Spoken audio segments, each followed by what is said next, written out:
थोडफार आवाज गेला पाहिजे. छत्रपती शिवाजी महाराज की, भारत माता की, वंदे वंदे. तरातरात वास करणारी माबापाची वंदनीय भारत माता शिक्षणाची धुरा या होतकरू देशावर दिली असे सावित्रीबाई फुले, ज्योतिराव फुले. शिका, संघटित व्हा आणि संघर्ष करा असे सांगणारे भारतरत्न विश्वरत्न डॉक्टर बाबासाहेब आंबेडकर. उठा, जागे व्हा आणि ध्येय प्राप्ती वाचून थांबूच नका असे सांगणारे स्वामी विवेकानंद. अशा महान विभूतींना नमन करतो. हा देश ज्यांनी घडविला अशी संत परंपरा, ऋषी परंपरा, राजे महाराजे, रजवाडे, लढवय्ये, क्रांतिकारक अशा थोर सगळ्यांना वंदन करतो. हा देश ज्यांच्या हातावर आज सुरक्षित आहे असे या देशाचे आपले सैनिक आणि ज्यांच्या पालनपोषणाने उभा आहे असे म्हणजे आपले सर्व शेतकरी, शेतमजूर यांना सुद्धा नमन करतो. आज आपल्याकडे बाल शिवाजी हा विषय घेऊन बाल शिवाजी आणि आपलं जीवनाचं व्यवस्थापन या विषयावर आपल्या PM श्री शाळेच्या अनुषंगाने आजचं व्याख्यान आहे. आजच्या मंचावर उपस्थित आपल्या शाळा व्यवस्थापन समितीचे अध्यक्ष श्री बोरकरजी, शाळा व्यवस्थापन समितीचे सदस्य आमचे राजेश भाऊ देशमुख, तसेच आमच्या शाळेच्या सुपरवायझर, आमच्या शिक्षिका, त्यामध्ये आमच्या खवले मॅडम, आमच्या वंजारी मॅडम, त्यानंतर आमच्या चरडे मॅडम, आमचे शेख मॅडम, ज्यांनी हा कार्यक्रम घडवून आणला असे आपल्या शाळेचे प्रिन्सिपल उमप सर आणि माझ्या उपस्थित सर्व 3री आणि 4थीच्या विद्यार्थी बालमित्रांनो. तुम्ही छत्रपती शिवाजी महाराज नाव ऐकलेलं आहे का? कोण होते छत्रपती शिवाजी महाराज? राजा होते. अजून कोण होते? महाराज होते. अजून कोण होते? स्वराज्याचे निर्माते होते की नाही? छत्रपती शिवाजी महाराजांनी स्वराज्य निर्माण केलं होतं. काय निर्माण केलं होतं? स्वराज्य म्हणजे काय की लोकांनी, लोकांसाठी, लोकांकरिता जे संकल्पना डॉक्टर बाबासाहेबांनी मांडली संविधानाची, तसं एक चांगलं राज्य म्हणजे बाबासाहेबांच्याही काही वर्षांच्या अगोदर एक चांगलं राज्य. कसं राज्य? लोकांनी, लोकांसाठी, लोकांकरता निर्माण केलेलं राज्य म्हणजे सुराज्य. आणि त्या सुराज्याची चांगली जी मुहूर्तमेढ एका स्वरूपात मांडली गेली होती ते म्हणजे स्वराज्य. काय? काय? मग स्वराज्याची निर्मिती राजा शिव छत्रपतींनी केली. कोणासाठी केली, कशासाठी केली आणि किती वेळासाठी केली हे जाणून घेण्याचा आजचा दिवस.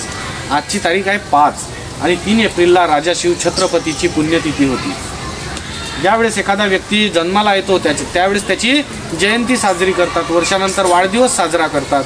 आणि एखादा व्यक्ती म्हणजे मोठा व्यक्ती ज्या दिवशी या लोकातून म्हणजे पृथ्वीतलातून निघून गेला आणि तो व्यक्ती जर थोर मोठा असेल, संत ऋषी मुनी, राजे महाराजे किंवा आपले आईवडील असतील तर त्याची पुण्यतिथी साजरी करतो. काय साजरी करतो? काय साजरी करतो? आता रायगडावर मोठा कार्यक्रम होणार आहे. आपल्यामध्ये, आपल्या भारतीय संस्कृतीमध्ये अनेक पद्धती आहे. आपल्याकडे सण उत्सव होतात, बरोबर ना? आत्ताच गुढीपाडवा साजरा झाला, बरोबर की नाही? उद्या कोणता उत्सव आहे? रामनवमी. काय आहे? मग 10 तारखेला पुन्हा आपल्याकडे 10-12 तारखेला आपल्याकडे पुन्हा हनुमान जयंती, महावीर जयंती आणि 14 तारखेला डॉक्टर बाबासाहेब आंबेडकरांची जयंती आहे. ही का बरं या महापुरुषांच्या जयंत्या पुण्यतिथ्या साजऱ्या होतात? का बरं होतात? म्हणून ऐकायचं, गडबड करायची नाही. डॉक्टर बाबासाहेब आंबेडकरांनी काय लिहिलं म्हणून आजही ते आपल्याला आठवतात. छत्रपती शिवरायांनी काय निर्माण केलं आजही ते आपल्याला माहिती आहे. सावित्रीबाई फुले, ज्योतिराव फुलेंनी शिक्षणाची दारं उघडली म्हणून आज आपण त्यांना सगळ्यांना एवढ्या वर्षानंतरही पुजतो. मग छत्रपती शिवराय कसे होते, कोण होते जाणून घेणं गरजेचं आहे की नाही आहे? छत्रपती शिवरायांचा जन्म 19 फेब्रुवारी 1630ला कोणत्या किल्ल्यावर झाला? तुम्हालाच भरपूर माहिती आहे. मग महाराजांचा किल्ला शिवनेरी किल्ल्यावर जन्म झाला. दिवस कोणता होता तो? 19 फेब्रुवारी. मग महाराजांचा किल्ल्यावर जन्म झाला आणि मा शिवाई देवीच्या आशीर्वादाने जन्म झाला. ज्या घाटात जन्म झाला, ज्या किल्ल्यावर जन्म झाला त्या किल्ल्यावर एक भवानी देवीचं मंदिर होतं. त्या किल्ल्यावर ज्या देवीचं मंदिर होतं तिचं नाव शिवाई होतं. काय नाव होतं? आणि त्या घाटामधून जो आवाज जातो वाई वाई वाई शिवाई शिवाई करून, म्हणून शिवाईच्या नावावरून शिवबाचं नाव ठेवण्यात आलं. शिवबाचं नाव काय ठेवण्यात आलं? शिवाजी. मग शिवाला आम्ही लहानपणी आमचे चिकू, चिंटू, पिंटू, बिंटू, परी असे नाव असतात की नाही, तो पण नाव. मग त्यावेळेस शिवरायांना एक नाव देण्यात आलं, काय? शिवबा. काय नाव? पण तत्कालीन राजव्यवस्था किती सुंदर होती बघा. तत्कालीन राजव्यवस्था एवढी सुंदर व्यवस्था होती की तेव्हा प्रत्येकाच्या नावाला जी लावल्या जायचं. कसं? शिवाजी, तानाजी, येसाजी, नेताजी, बाजी, शहाजी. ऐकलं ना आपण ही नावं? आता आपली नावं अशी काही अवघड नावं आहे आताच्या हल्लीच्या काळात की आपल्याला नावं पण लक्षात राहत नाही, बरोबर. आणि आता तर थोडासा जमाना वेगळाच बदलत चालला. सिरियलमधली नावं आता प्रत्यक्षात यायला लागली. मग आपण नावं कशी ठेवायला पाहिजे? आपण अशी नावं ठेवायला पाहिजे की त्या नावातून आपल्याला प्रेरणा मिळाली पाहिजे की नाही? कोणत्या नावातून आपल्याला प्रेरणा मिळते? आता छत्रपती शिवाजी महाराजांच्या नावातून प्रेरणा मिळते की नाही? कशाची आठवण होते? स्वराज्याची. बाबासाहेबांच्या नावातून कशाची आठवण होते? डॉक्टर APJ अब्दुल कलाम साहेबांच्या नावातून कशाची आठवण होते? मिसाईल मॅन, शास्त्रज्ञ होते की नाही? ही सगळी मोठी अनुभूती आहे की नाही? डॉक्टर सर्वपल्ली राधाकृष्णन असतील, शिक्षकांची आठवण होते. ही मोठी नावं आहे. आणि आपल्याला जर आयुष्यामध्ये काहीतरी मोठं करायचं असेल, आपल्याला आयुष्यात मोठं करायचं आहे की नाही?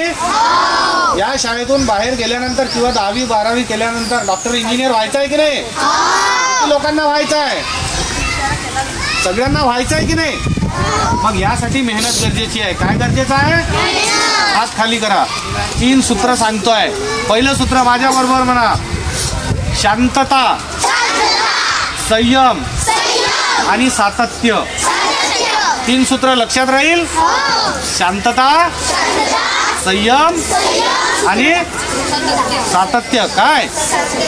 बघा, छत्रपती शिवाजी महाराज जेव्हा हळूहळू मोठे झाले आणि 12 वर्षाचे झाले तर त्यांनी तानाजी, येसाजी, नेताजी, बाजी अशा आपल्या 12-13 मावळ्यांसोबत रायरेश्वराची महादेवाची शपथ घेतली.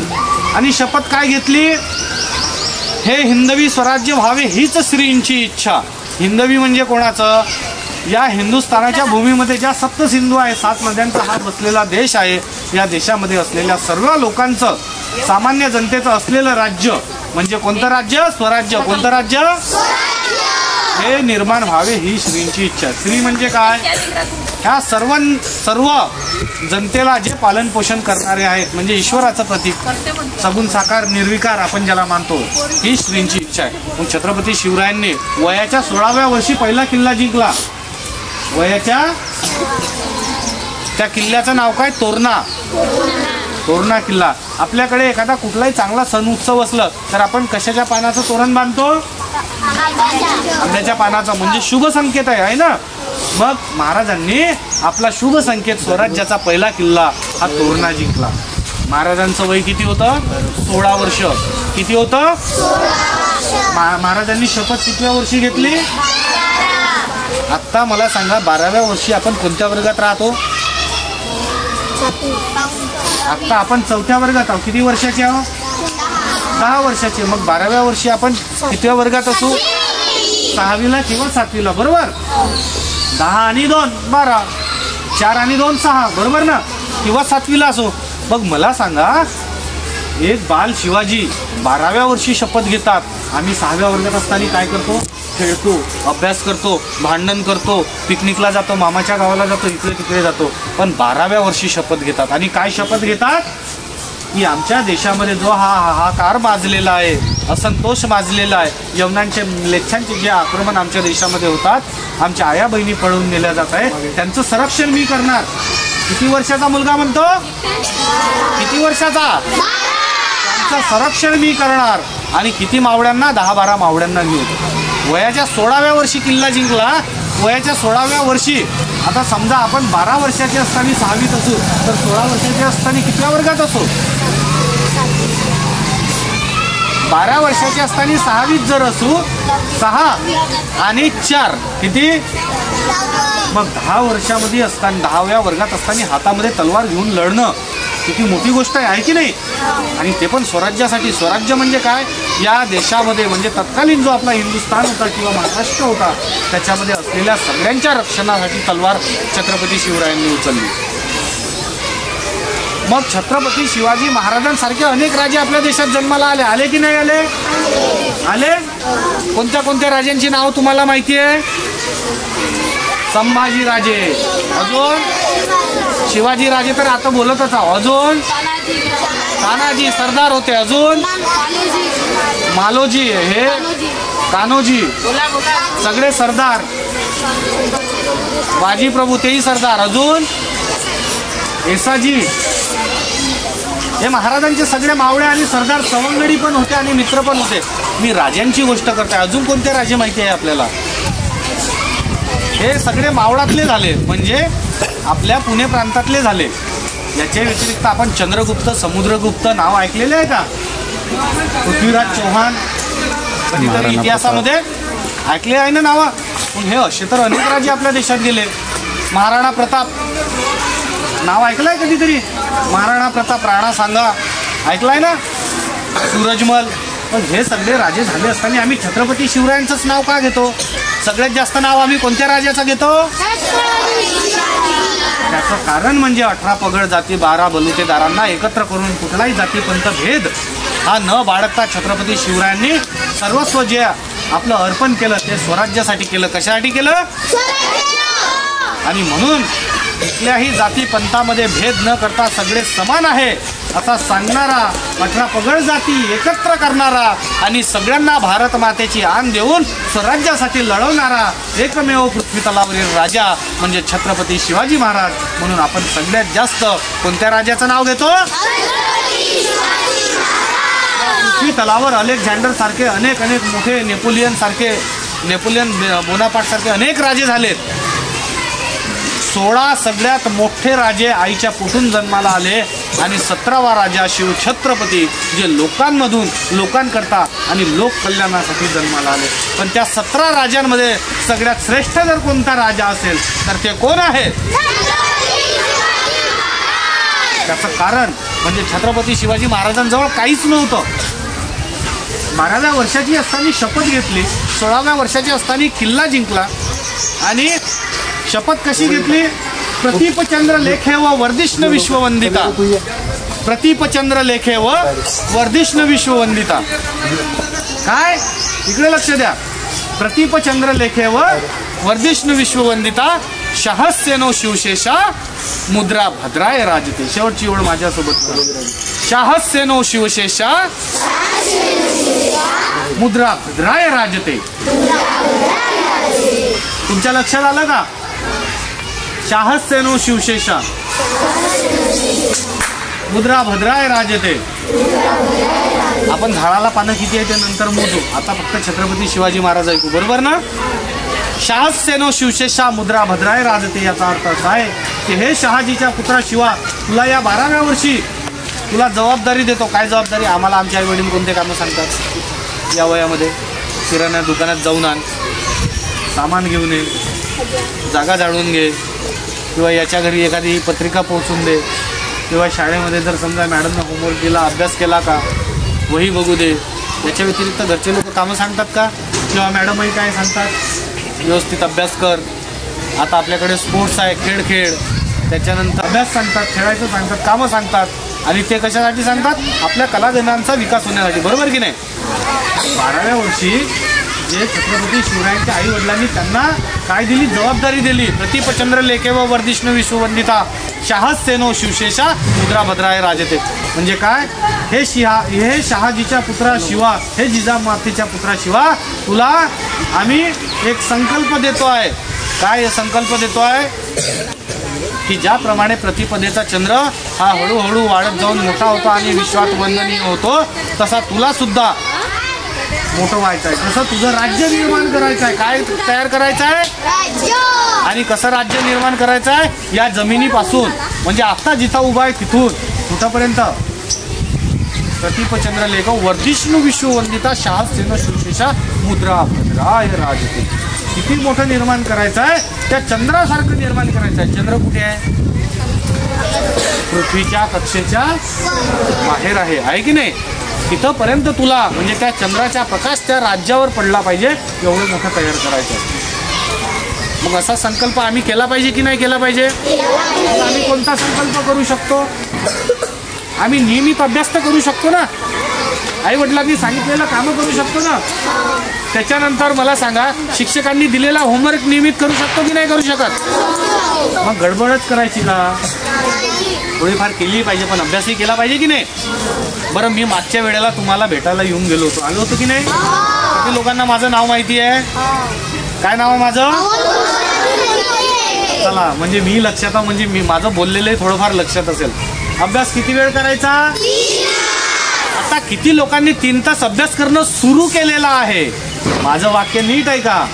तुम्हाला अभ्यास किती वेळ सांगितला होता? आता तुम्ही किती लोकांनी 3 तास अभ्यास करणं सुरू केलेला आहे? त्यांनी हात खाली ठेवा. त्यांनी हात, आणि ज्यांनी 3 तास अभ्यास सुरू केलेला नाही त्यांनी हात वर करा. माझ्या बोलण्याची गडबड होत आहे की तुमच्या ऐकण्याची गडबड होत आहे? अच्छा, आता पुन्हा प्रश्न उलट. ज्यांनी 3 तास अभ्यास करणं सुरू केलं. बरं, तुम्ही माझ्याशी खोटं बोलू शकता, शिक्षकांशी खोटं बोलू शकता, त्यांच्याशी खोटं बोलू शकता, स्वतःशी खोटं बोलू शकत नाही. बोलू शकता का? मग आता 3 तास कोण अभ्यास करते त्यांनी हात वर करा. चला, म्हणजे ठीक आहे, हात खाली करा. शाळेचं आता बऱ्यापैकी नाव मोठं होणार आहे की नाही? पण आम्हाला चांगले मार्क्स मिळतील, आम्ही चांगला अभ्यास करणार, आम्ही चांगले खेळ खेळणार, आई वडिलांचा ऐकणार, शिक्षकांचा ऐकणार, व्यवस्थित ऐकणार ना? बिलकुल. बरं बरं, रिवाइंड करू ना आपण. आपण कधी कधी चित्रपट पाहतो ना, डबल चित्रपटला पिक्चर म्हणतो आपण, आहे ना? मी जरा मराठीचे शब्द जास्त वापरतो, बरोबर? राजू भाऊ बसून जायला लावून द्या प्लीज, मला बरं नाही वाटत. नाही नाही नाही, ऐका ना प्लीज. मोबाईल किती वेळ पाहायचा? 20 मिनिट. टीव्ही किती वेळ पाहायची? 40 मिनिटामध्ये 20 मिनिट काय पाहायचं? 1 तास टीव्ही आणि मोबाईल पाहायचा. म्हणजे सोशल मीडियाला आपल्याला 1 तास द्यायचा आहे, बरोबर? त्याच्यामध्ये 20 मिनिट आपल्याला मोबाईल पाहायचा आहे, आणि त्याच्यामध्ये आपल्याला उरलेले 40 मिनिटामध्ये जी टीव्ही पाहिजे, 20 मिनिट काय पाहिजे? बातम्या. काय पाहिजे? आणि उरलेल्या 20 किंवा 30 मिनिटात तुम्हाला एखादा टीव्ही सिरियल आवडत असेल तर तो पहा, बरोबर की नाही? झालं, किती तास झाले? 5 तास झाले. झोप किती वेळ? शाळा किती वेळ? 8 दुने 16 न 5 21. किती? किती? हा, 21 तास झाले. आता उरलेले 3 तास सांगा मला. 1 तास तिच्यासाठी टाळ्या वाजवा. 1 तास लेखन. आता उरले 2 तास. या 1 तासा, आता उरलेल्या 2 तासामध्ये 1 तास काय होतं? पुन्हा काय होतं? नाही, ते झालं, खेळ राहिला होता, बरोबर? काय राहिला होता? आणि उरलेला 1 तास पुन्हा वाचला होता. आपल्यामध्ये जे कला असेल ती कला, नाही टीव्ही मोबाईल झाला, आपल्यामध्ये जी कला असेल, वाचन, गायन, नृत्य, डान्स, चित्रकला, जे काही असेल, आपण तिला 1 तास दिला पाहिजे, बरोबर की नाही? बघा, मनुष्य किती मोठा असला किंवा किती लहान असला तरी कोणाहीसाठी 25 तासाचा दिवस निघत नाही. ईश्वरानं सगळ्याला सारखे तास दिलेले आहे, बरोबर आहे की नाही? मग मला सांगा, रविवार असलं तर तुम्ही शाळेत जात नाही, मग 8 तास काय करायचं? प्रश्न आहे की नाही? 8 तास खेळायचं. बरं, उन्हाळ्यामध्ये 2 महिने शाळा नसते, दिवाळीमध्ये 15 दिवस शाळा नसते, मग त्या दिवसाचं काय करायचं? गावाला तुम्ही 2.5 महिने गावाला थोडी जाणार आहे. म्हणजे आपल्याकडे स्मार्ट नियोजन असायला पाहिजे. कसं नियोजन असायला पाहिजे? मग त्याच्यामध्ये काय, आमच्याकडे जे या 24 तासाचं जे काही नियोजन आहे, आम्हाला एखादा विषय जर कमी समजत असेल किंवा आम्हाला जर फिरण्याची आवड असेल, आम्हाला जर समजा एखादी गोष्ट कळत नसेल, शिक्षक जर आमच्या घराजवळ राहत असतील, एखादा उच्च शिक्षित जर आपला एखादा दादा ताई असेल, किंवा आम्हाला गायन नृत्य जर शिकायचं असेल, किंवा आम्हाला कम्प्युटर काही गोष्टी जर शिकायचं असेल, तर हा उत्तम वेळ आहे की नाही आहे? उन्हाळ्याच्या सुट्या या गावाला जायच्या असतात, पण त्याच्याबरोबर आपल्या जीवनामध्ये काहीतरी इन्व्हेस्ट करायचे असतात की नाही? प्रत्येक वेळ हा वाया घालवण्यासाठी नाही, तर हा इन्व्हेस्ट करण्यासाठी असतो. मग बघा, छत्रपती शिवाजी महाराजांनी वयाच्या 28 पर्यंत, कितीपर्यंत, जवळजवळ महाराजांपर्यंत 23 ते 25 किल्ले होते. किती किल्ले होते? मला सांगा, 28व्या वर्षी या वयात लग्न होतात आपल्याकडे, त्यावेळेस महाराज किती किल्ल्यांचे स्वामी होते? 23 ते 25 किल्ल्यांचे स्वामी होते. आणि महाराजांनी सगळे 18 पगड जाती आणि 12 बलुतेदार एकत्र केलं आणि महाराजांनी स्वराज्याच्या कक्षा म्हणजे स्वराज्याची सीमा वाढवली. काय वाढवली? सीमा म्हणजे काय? बॉर्डर. काय आपल्याकडे आता जशी आपलं ही भिंत आहे, ही भिंत आपल्या शाळेची बॉर्डर आहे ना? तर अशा या सगळ्या गोष्टी महाराजांनी वाढवल्या. कशासाठी? कोणासाठी? कोणासाठी? स्वराज्यासाठी, लोकांसाठी, प्रजेसाठी. बरोबर की नाही? मग आता मला सांगा की आपण जर समजा छत्रपती शिवाजी महाराजांनी वयाच्या एवढ्या लहान वयामध्ये या गोष्टी केल्या, तर आपण लहान वयामध्ये काय नाही करू शकत? करू शकतो की नाही? आपला आदर्श कोण आहे? Chhatrapati Shivaji Maharaj, Jijamata, Chhatrapati Sambhaji Maharaj, doctor APJ Abdul Kalam, doctor Babasaheb Ambedkar, Netaji Subhashchandra Bose, हे सगळे आपले आदर्श आहेत ना. आपण 15 ऑगस्ट 26 जानेवारीला यांचे सगळ्यांचे नाव घेतो, जय जयकार करतो ना. मग आपलंही नाव कुठेतरी या शाळेमध्ये आपण गेल्यानंतर कोणीतरी म्हटलं पाहिजे, ही चांगली खेळत होती, हा चांगला भाषण देत होता, ही चांगली नृत्य करत होती, त्या मुलीनं त्या स्पर्धेमध्ये आपण त्या शाळेमध्ये गेल्यानंतर चांगलं बक्षीस मिळवलं होतं. म्हणजे आपल्या नावाचा कुठेतरी तुरा या शाळेत लागला पाहिजे की नाही. आज बघा, प्रत्येक शाळेमध्ये आगळं वेगळं शिक्षण आहे, प्रत्येक शाळेच्या वेगवेगळ्या परिस्थिती आहेत. लोकांना असं वाटते की प्रत्येकानं कॉन्व्हेंटमध्ये शिकावं, प्रत्येकाला इंग्लिश चांगली यावी. पण आपले आईवडील, आपले शिक्षक आपल्यासाठी प्रचंड मेहनत घेतात की नाही घेत? मग त्या मेहनतीचं सार्थक कोणी केलं पाहिजे? मग आपली सगळ्यात पहिली नैतिक जबाबदारी काय आहे? आपली अभ्यास करणं ही पहिली नैतिक जबाबदारी आहे की नाही? आणि आपल्याला सगळा अभ्यास असणं गरजेचं आहे. सगळा अभ्यास म्हणजे कसा? आपल्याला पारिवारिक अभ्यास, व्यवहारिक अभ्यास, कौटुंबिक अभ्यास, शैक्षणिक अभ्यास. तुम्हाला गुड टच बॅड टच माहिती आहे का? तुम्हाला शिकवलेलं आहे. मग जर आपल्याकडे नवीन कोणी व्यक्ती आला तर तो आपल्याला स्पर्श कसा करतोय, तो गाल पकडतोय की केसाला हात लावतोय, काठीवर धपाटा देतोय, हे आपल्याला सगळं लक्षात आलं पाहिजे की नाही पाहिजे? जर एखादा अनोळखी व्यक्ती आपल्याला शाळेच्या बाजूला नेहमी जर भेटत असेल तर आपण शिक्षकांना सांगितलं पाहिजे की नाही पाहिजे?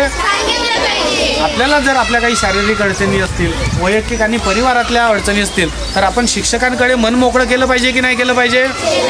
कदाचित शिक्षकांची भीती वाटू शकते आणि शिक्षकांनी थोडंसं कठोर असणं गरजेचं आहे. तोपर्यंत तुम्ही ऐकणारच नाही, नुसत्या मस्ती करता. मॅडमनी सांगितलं की 5 मिनिटात चटई घेऊन या, तुम्ही 10 मिनिट लावले, मग त्यांना राग येणार की नाही येणार? कारण त्यांच्या मागं भरपूर जबाबदारी आहे. आता मार्च एंडिंगचे काम आहे, समोर परीक्षा आहे, पेपर आहे, मध्यंतरी 2 वर्ग तिकडे आहे, तुम्ही इकडे बसलेले आहे आणि मधातच हा कार्यक्रम लावला. त्याच्यामुळे त्यांची नाराजी थोडीशी स्वाभाविक आहे.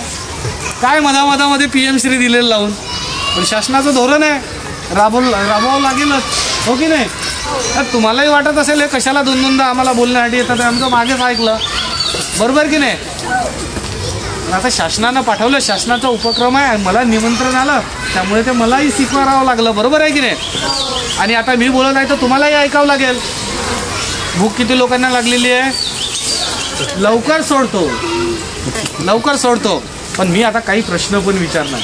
मला माहिती आहे कोण गडबड करताय आणि कोण खाली पाहताय, मला सगळं माहिती आहे. आणि मी प्रश्न विचारल्यावर तुम्हाला उत्तर येणं गरजेचे. मी काही गोष्टी त्या दिवशी सांगितल्या होत्या. आता तुम्ही मला 24 तासाचं नियोजन सांगितलं. आता मॅडमचं पण कन्फ्युजन जे तुमच्याबद्दल होतं त्यांनाही आणि तुम्हालाही क्लिअर करून दिलं, बरोबर? राजेश भाऊ, आपण आता प्रत्येकाच्या घरी जाऊ.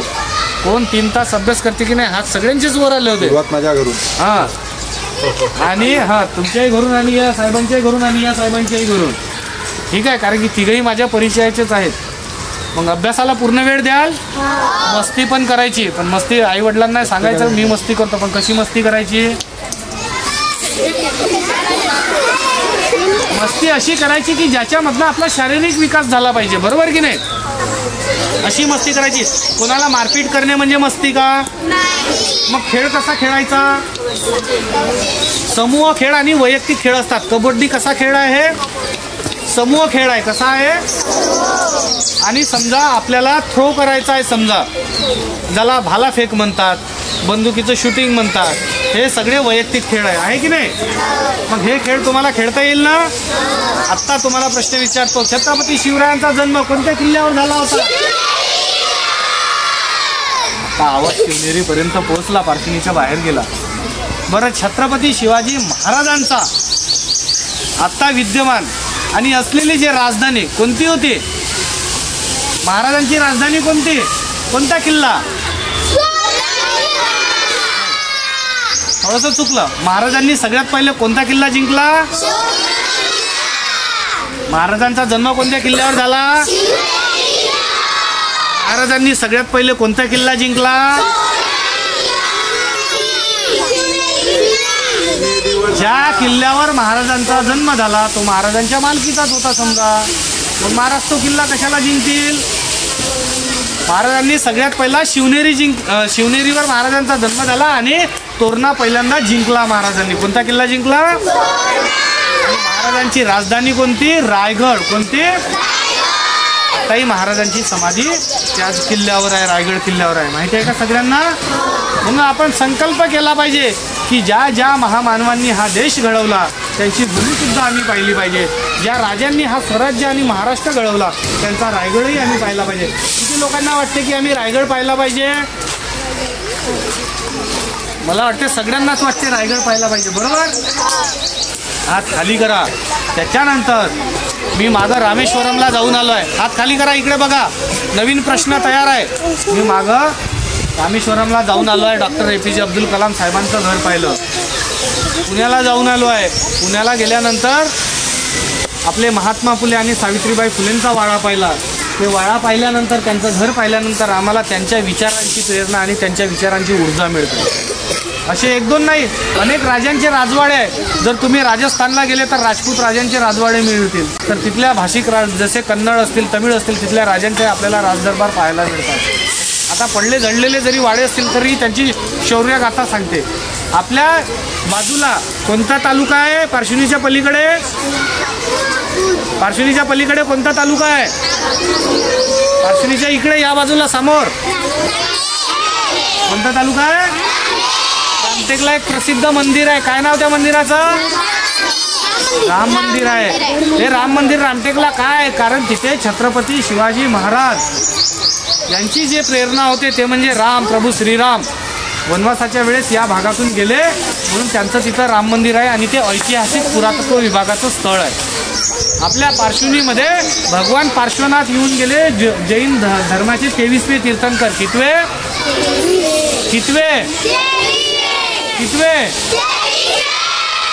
आपल्या शहराचं नाव, अगोदरचं नाव पार्श्वनी होतं. काय होतं? आणि त्याचा अपभ्रंश होऊन आता पार्शिवनी नाव आहे. मग आपल्या शहराचा इतिहास आपल्याला माहिती आहे पाहिजे की नाही पाहिजे? आपण सगळे याच गावातले आहो ना. आता इकडे बघा, आपल्याला इकडे आपल्या शाळेच्या याच बाजूला एक त्र्यंबकेश्वर महादेवाचं मंदिर आहे. माहिती आहे का? ते 13व्या शतकात बनलेलं मंदिर आहे आणि त्या मंदिराच्या फरशीवर शिलालेख होते. ते मोडी भाषेमध्ये होते. कोणत्या भाषेत? मोडी लिपी ही छत्रपती शिवरायांच्या काळात लिहिलेली लिपी आहे आणि छत्रपती शिवरायांचा वारसा मग आमच्या शहरालाही असू शकतो की नाही? असू शकतो की नाही? मग आपण छत्रपती शिवरायांकडून काय शिकलं पाहिजे? न्याय, नीती आणि निष्ठा. मी 3 सूत्र सांगितले होते तुम्हाला. सगळ्यात पहिलं कोणतं? शांतता. दुसरं संयम आणि तिसरं सातत्य. काय? बरोबर आहे. या 3 गोष्टी का आवश्यक आहे? जर तुम्हाला एखादं चांगलं ऐकून घ्यायचं असेल तर शांतता असणं गरजेची आहे की नाही आहे? जर तुम्ही गोंधळ करत आहे आणि कोणी बोलत आहे तर त्याच्या बोलण्याला अर्थ राहील का? आणि त्यानंतर दुसरं काय सांगितलं होतं? संयम. मला सांगा, वर्षभर अभ्यास करता की नाही करत? आणि एका वर्षानं निकाल लागतो की नाही? या गोष्टीसाठी संयम पाहिजे की नाही पाहिजे? आणि शेवटीचा आहे सातत्य. काय आहे? जर समजा मॅडमनं आज होमवर्क दिला आणि तुम्ही 3 दिवसानं 4 दिवसानं होमवर्क केला तर त्या होमवर्कला काही फायदा आहे का? मग आपल्याला जेव्हाचं काम केव्हा करावं लागेल? तेव्हाच करावं लागेल. म्हणजे सातत्य. आजचं काम आजच करावं लागेल. रोजचा अभ्यास रोजच करावा लागेल. करावं लागेल की नाही? मग जर आम्ही रोजचा अभ्यास रोज केला आणि रोज मॅडमचं सरांचं जे काही असेल ते जर ऐकलं, आईवडिलांचं जर ऐकलं तर आम्हाला कोणीही सामोरं जाण्यासाठी थांबवू शकणार नाही. मग यानंतर व्यवस्थित कराल. आपलं एक ध्येय आपण आयुष्यात बाळगलं पाहिजे. स्वामी विवेकानंद सांगतात. कोण सांगतात? कोण सांगतात? कोण सांगतात? मागून आवाजच येत नाहीये. आगे व्हा. ध्येय प्राप्ती वाचून थांबूच नका. आणि पुन्हा एका ओळीमध्ये लिहितात, हे ईश्वराचे अधिकारीगण, हे ईश्वरा, हे अमृताचे अधिकारीगण, पवित्र पूर्ण आत्मा, तुम्ही या मर्त्यभूमीवरील देवता, उठा मृगराजांना, उठा उठा मृगराजांना, आणि ध्येय प्राप्ती वाचून थांबूच नका. छत्रपती शिवरायांनी स्वराज्याचं ध्येय ठेवलं होतं. डॉक्टर बाबासाहेब आंबेडकरांनी पीडित, शोषित, वंचित लोकांना समोर नेण्याचं ध्येय ठेवलं होतं. महात्मा फुले, सावित्रीबाई फुलेंनी हा देश शिक्षणाच्या गंगेत न्हावून नेण्याचं स्वप्न ठेवलं होतं. त्याचप्रमाणे डॉक्टर APJ अब्दुल कलाम साहेबांनी या देशाला अग्नी देण्याचं आणि या देशाला मिसाईल देण्याचं स्वप्न अंगीकारलं होतं. तर आमचं स्वप्न कसं असायला पाहिजे? ध्येय असायला पाहिजे. स्वप्न डॉक्टर APJ अब्दुल कलाम साहेब सांगतात की स्वप्न हे उघड्या डोळ्यांनी पहा. स्वप्न कसं पहा? उघड्या डोळ्यांनी स्वप्न पाहता येते का? स्वप्न केव्हा पडतं? रात्री झोपेत. पण झोपेतले स्वप्न खरे असतात का? जर आम्ही ठरवलं की आता ह्या पटांगणावर सगळीकडे माती आणि सगळीकडे झाडाचा पाला पडलेला आहे, उद्या आमच्या शाळेमध्ये 26 जानेवारी 15 ऑगस्टचा कार्यक्रम आहे किंवा आमच्या शाळेमध्ये टुर्नामेंट आहे, आणि आम्ही सगळ्यांनी ध्येय बाळगलं की आम्ही 15 मिनिटात सगळे विद्यार्थी मिळून मैदान साफ करू, हे उघड्या डोळ्यांनी पाहिलेलं स्वप्न आहे. तर 15 मिनिटात मैदान साफ होऊ शकते की नाही? मग असंच स्वप्न आपल्या ध्येयाचं बाळगलं पाहिजे, आपल्या आयुष्याचं बाळगलं पाहिजे. मला जर डॉक्टर बनायचं आहे, इंजिनियर बनायचं आहे, मला शिक्षक बनायचं आहे, मला जर राजकारणामध्ये जायचं आहे, मला व्यावसायिक बनायचं आहे, तर मला त्यासाठी काय करावं लागेल हे ध्येय आत्ताच बाळगलं पाहिजे. बाळगलं पाहिजे की नाही?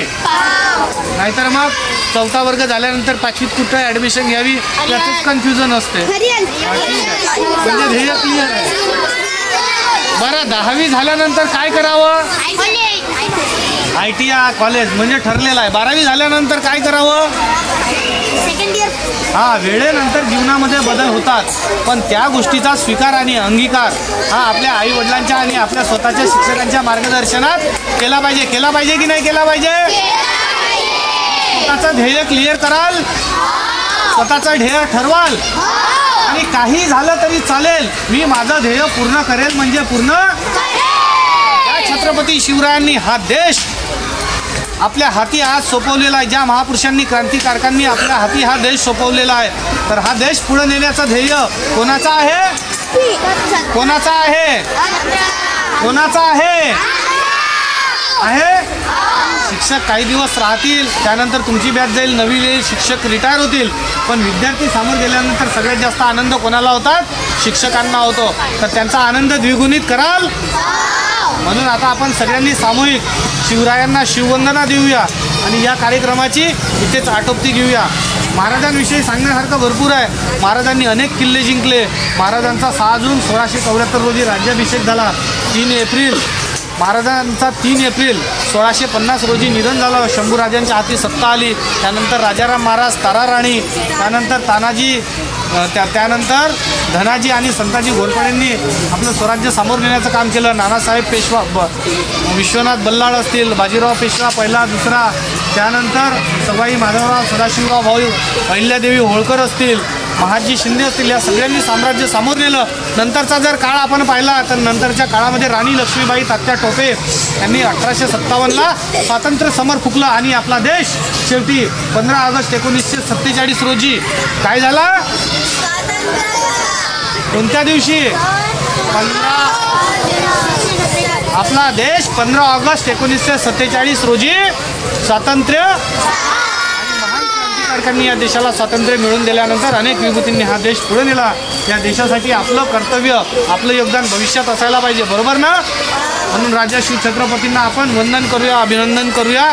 सगळ्यांनी आपल्या छातीवर या भागावर ओम नमो जगद्गुरु भारत वंदनीय जगतमाता श्रीपती गणपती गज अश्वपती अष्टवधान जागृत अष्टप्रधान वेष्टित न्यायालंकार मंडित शस्त्रस्त्र शस्त्र पारंगत राजनीती धुरंधर प्रौढ प्रताप पुरंदर क्षत्रिय कुलावतंस हिंदवी स्वराज्य संस्थापक राजाधिराज महाराज श्रीमंत योगी श्री श्री श्री छत्रपती शिवाजी महाराज की। आता नागपुरात आवाज गेला पाहिजे, छत्रपती शिवाजी महाराज की। आता रायगडावर छत्रपती शिवाजी महाराज की। धर्मवीर सर्जा राजा स्वराज्य स्वप्न संकल्पित छत्रपती श्री संभाजी महाराज की। छत्रपती श्री संभाजी महाराज की। छत्रपती श्री संभाजी महाराज की। शिळालंकृत न्यायमाता लोकमाता राज्यमाता जिजाऊ माँ साहेब की। जिजाऊ माँ साहेब की। जिजाऊ माँ साहेब की। भारत माता की। भारत माता की। वंदे वंदे वंदे हर हर